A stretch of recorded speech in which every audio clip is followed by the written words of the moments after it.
So I said I was going to jump over here and show you what happened if you have a negative a. So I have a couple of things graphed here. You can see I have the parent function, which I'm going to use base 2 for these examples. Can certainly go back and change that to a 10 or an e. And then here I have all of the parameter changes. I have an A, a C, and a D. I have this equation y equals D set to show you the asymptote. That's what this dotted line is over here. The green graph is the one of the parent function. It's going to stay put.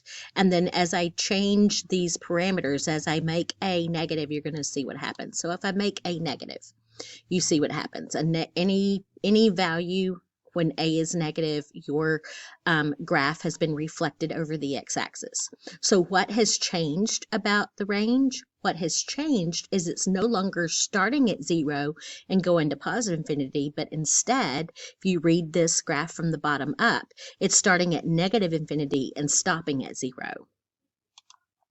So that's what has changed. If you have a negative a, if your a is negative, your range instead is going to be starting at negative infinity, and it's going to stop at 0. Now that's just if you have a negative a. Well, what happens if you have a d? Well, let's go back over here and see what happens at d. Okay, so let's put a back to 1. That's where our graph matches our parent function when a is 1. Now let's change our d. As we add d, do you see what happens to the red graph? It physically shifts up that number. This is not new to you. If we have +3 on the end, then everything, including the asymptote, shifts up to 3. If we make d a negative value, then it's physically shifting down. So if d is -4, then my range is now not going to start at 0, but instead it's going to start at -4 and it's going to go to infinity. So if you have a d, then your range just simply, instead of starting at 0, it's going to start at whatever your d is, and then it's going to go to infinity. Okay, so that's how d affects your range. Now, if you have a negative and a d, then you'll have to apply both of these. You will have to switch it. If you have negative and d, you're going to switch it. It'll start at negative infinity, and it'll stop at d.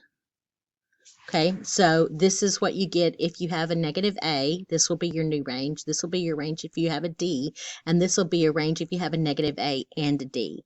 So if we go back over here and take a look, if we have a negative a of -2 and we have a d that's -4, my range starts at negative infinity and it stops at 4.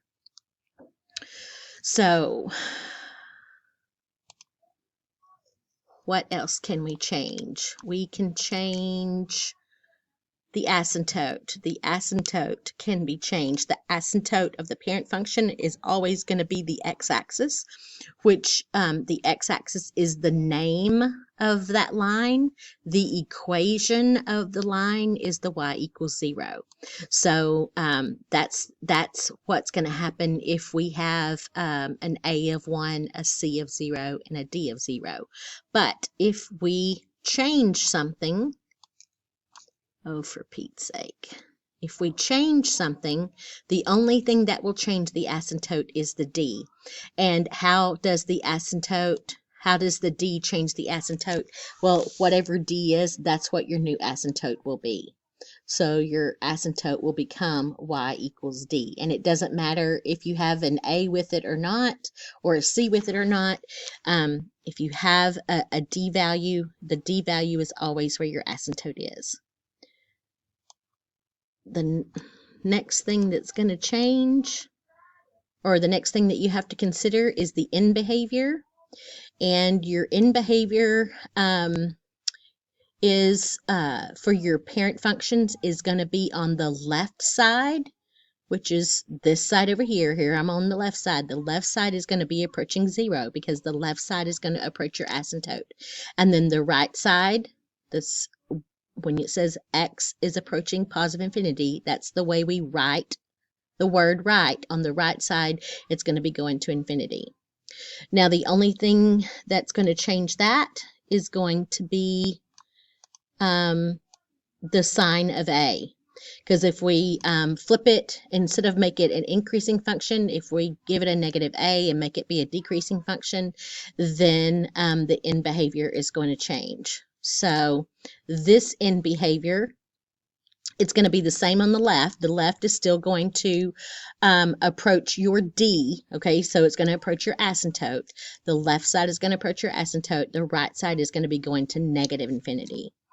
So I think I just told you something wrong. Negative A and D. I think I pulled the wrong one. So negative A is going to change on the right side. Negative A will change to go into negative infinity. But D will also change your end behavior. And by D changing your end behavior, your other side will not approach 0. It will approach D. So on your left side, your X is going to approach negative infinity. That's on the left. Your Y will approach your D value. Okay, so just remember that whatever your asymptote is, that's where your end behavior is going to approach. That's the definition of an asymptote. It's where your graph is approaching. Okay, and then the last one is going to be the y-intercept. The y-intercept is always going to be at whatever your a value is. And for these parent functions, all of these have an a value of 1.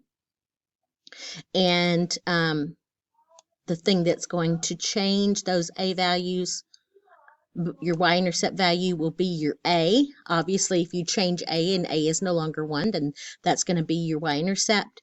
But D will also change your y-intercept. So if we go back over here and look, we will see, let's put these back on, make that be 0.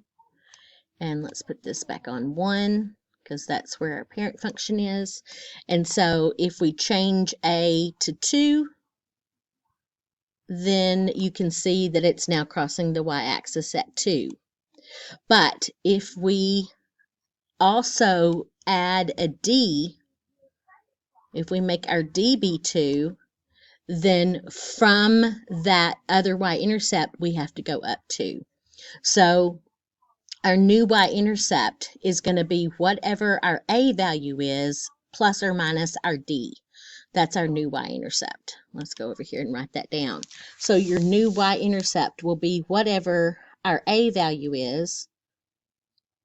It'll be 0, comma, a plus or minus our d. If we have a positive d, we will add it to a. If we have a negative d, we'll subtract it from a. These 3 points, I'll address these real quick and then I'll end this video. These 3 points are the points where you can start off regardless of where your what your original thing is. So if I'm using y equals 2 to the x, if 2 is my base, then the 3 points that I can always use to graph my function are 0, 1. That's because my a value is 1, so it's going to cross the y-axis at 1. The next point right here will be 1, 2, and this point right here will be negative 1, comma, 1/2, 1 over 2, 1 over my b. So if my b value is 10, then this point will be 0, 1, again because the a is 1. This point right here will be at 1/10, and this point right here will be at negative 1, comma, 1/10. And then, of course, if the b value is e, then this value right here will be 0, 1, again because my a value is 1. This ordered pair, this dot right here, my curve will pass through the point 1, comma, e, and remember e is 2.178-ish. And then this point right here will be 1 over E, which I'll show you in a minute what that is.